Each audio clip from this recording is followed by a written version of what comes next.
رب ہے جس نے تم کو پیدا کیا ہے، اس زمین اور آسمان کو بنانے والا، ان چاند اور سورج کو بنانے والا، تمہارے خود کے وجود، تمہارے والدین، خاندان، رشتہ دار، احبابوں کو بنانے والا، پیدا کرنے والا فقط ایک ذات ہے، لا الہ الا اللہ۔ ایک اللہ کے سوا کوئی بھی عبادت کے لائق نہیں ہے، کوئی معبود نہیں ہے۔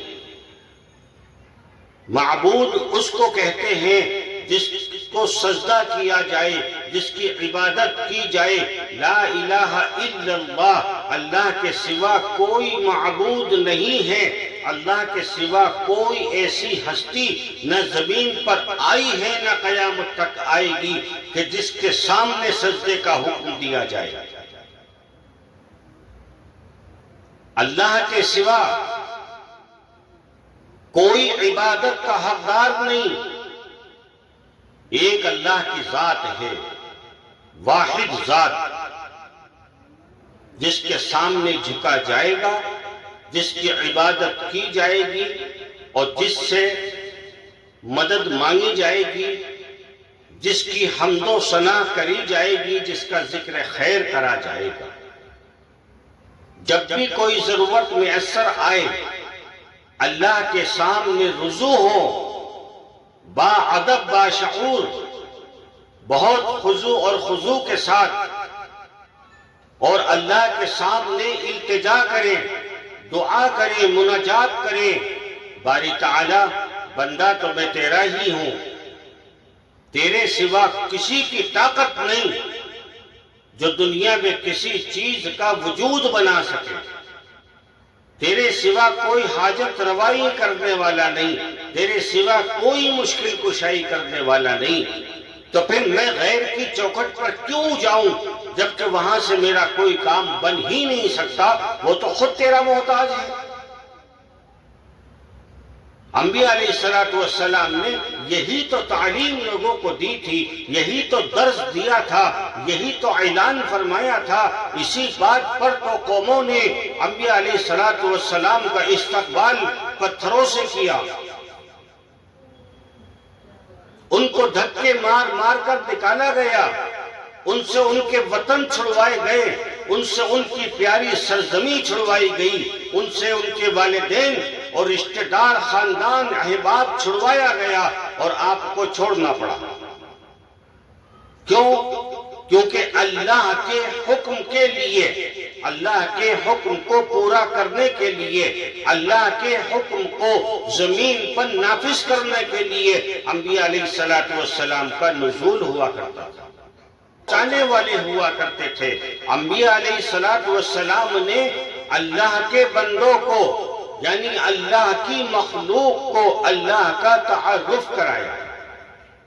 اگر انبیاء علیہ السلام تشریف نہ لاتے اللہ کے حکم سے تو ہمیں اور آپ کو کیا معلوم کہ خدا کون ہے، اللہ کون ہے، کس نے ہم کو پیدا کیا، اس زمین و آسمان کا مالک ہے کون،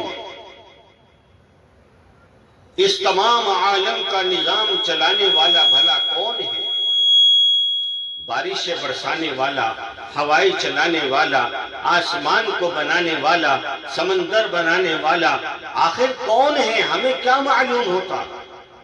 نہ تم نے رب کو دیکھا ہے، نہ میں نے رب کو دیکھا ہے، نہ کوئی انسان رب کو دیکھ سکتا ہے۔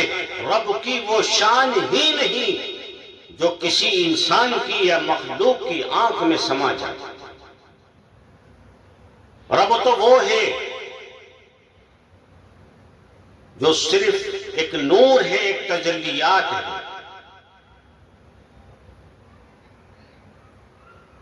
پھر بھی اگر ہم انبیاء علیہ السلام کی تعلیمات سے دور ہٹتے ہیں معاذ اللہ اور غیر اللہ سے مدد مانگنے والے بنتے ہیں تو پھر یاد رکھنا اللہ نے تم کو وہ دماغ، وہ شعور دیا ہے کہ تمہیں یہ معلوم خود ہو کہ تم کو کس نے پیدا کیا، کون تمہارا پروردگار ہے، کون ہے جو تمہیں نجات دے سکتا ہے، اور کس کی تمہیں حمد و ثنا کرنی ہے، کس کے سامنے جھکنا ہے، کس کے سامنے سجدہ ریز ہونا ہے، کون ہے جو تمہاری مدد کر سکتا ہے۔ اگر اس کے بعد بھی میں اور آپ اتنی تعلیمات کے بعد 1,24,000 کم بڑھتی انبیاء علیہ السلام کی تعلیمات سے گمراہ ہو جائیں، آسمانی 4 کتاب توریت، زبور، انجیل، قرآن، معاذ اللہ، اگر اس کو بھی نہ مانے، اس کی تعلیمات پر نہ آئیں اور دونوں عالم کے لیے رحمت، خاتم الانبیاء، محبوب کبریا حضرت محمد مصطفیٰ صلی اللہ تعالی علیہ وسلم کی سیرت کو اگر نہ مانے، سیرت سے منہ پھیر لے معاذ اللہ، اور آپ کی سنتوں کو ترک کریں، اللہ کے حکم کو تار تار کر دیں اور غیر اللہ کے سامنے متھے ٹیکتے رہیں، غیر اللہ کے سامنے سجدے کرتے رہیں، غیر اللہ سے مدد مانگتے رہیں، تو پھر یاد رکھنا ایسا کرنے والوں کو اللہ نے اپنے عذاب میں مبتلا کیا ہے، اور وہ لوگ عذاب کے مستحق تھے، اور جو لوگ آج ایسا کریں گے یا قیامت تک کریں گے وہ بھی عذاب کے مستحق ہی بنیں گے۔ کسی بھی مشرک نے کبھی اس بات کا دعویٰ نہیں کیا کہ ہم اللہ کے سوا کسی سے مانگتے ہیں، وہ یہ کہتے ہیں ہم عبادت تو اسی اللہ کی کرتے ہیں جس نے سب کچھ پیدا کیا ہے۔ تو پھر مانگ کس سے رہے ہو بھائی؟ قبر والے کون ہیں؟ کس کے سامنے سجدہ ریز ہوتے ہو؟ اپنی منتیں وہاں کیوں لے کر جاتے ہو؟ وہاں سے تمہارا کیا بھلا ہونا ہے؟ یہی تو شرک حضرت نوح علیہ السلام کی قوم میں تھا، یہی تو شرک عیسیٰ علیہ السلام کی قوم نے کیا، یہی شرک اور نبی علیہ السلام کی قوموں نے کیا، تو پھر ان پر اللہ کا عذاب کیوں آیا؟ اگر آج تم شرک کرتے ہو تو تم مسلمان ہو، اور وہ شرک کرتے تھے تو وہ کافر ہوئے۔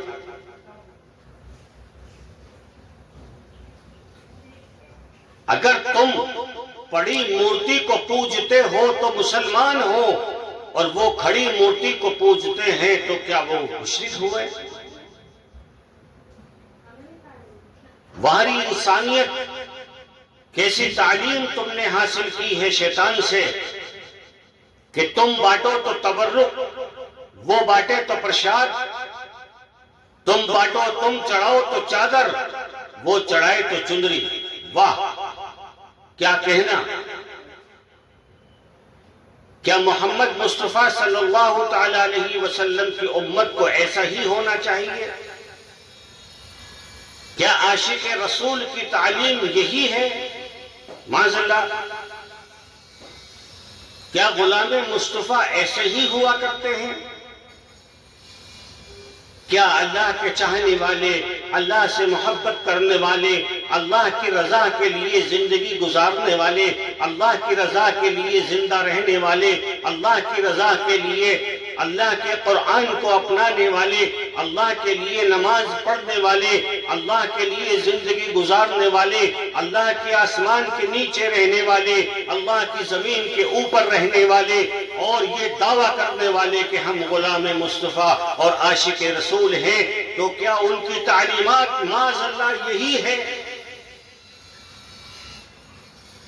اللہ کے سامنے نہ جھکنا، اللہ کو حاجت روا نہ ماننا، اور اللہ سے مدد نہ مانگنا، اللہ کو چھوڑ کر غیر اللہ سے مدد مانگنا، یا علی مدد کہنا، یا غوث اعظم مدد کہنا، یا خواجہ رحمت اللہ علیہ مدد کہنا، یہ تمام باتیں شرک ہیں، شرک ہیں، شرک ہیں۔ یہ کوئی تعلیمات اسلام کی نہیں ہے۔ اگر آپ اسے اپنی طرف سے اسلام مانتے ہیں تو مانیے گا، اگر آپ اس کو اپنی طرف سے اللہ کا دین مانتے ہیں تو مانیے گا، معاذ اللہ یہ اللہ کا دین نہیں ہے، یہ قرآن کی تعلیم نہیں ہے، یہ نبی علیہ السلام کی تعلیمات نہیں ہے، یہ ہمارے پیارے آقا نامدار حضرت محمد مصطفیٰ صلی اللہ علیہ وسلم کی تعلیمات نہیں ہیں، یہ صحابہ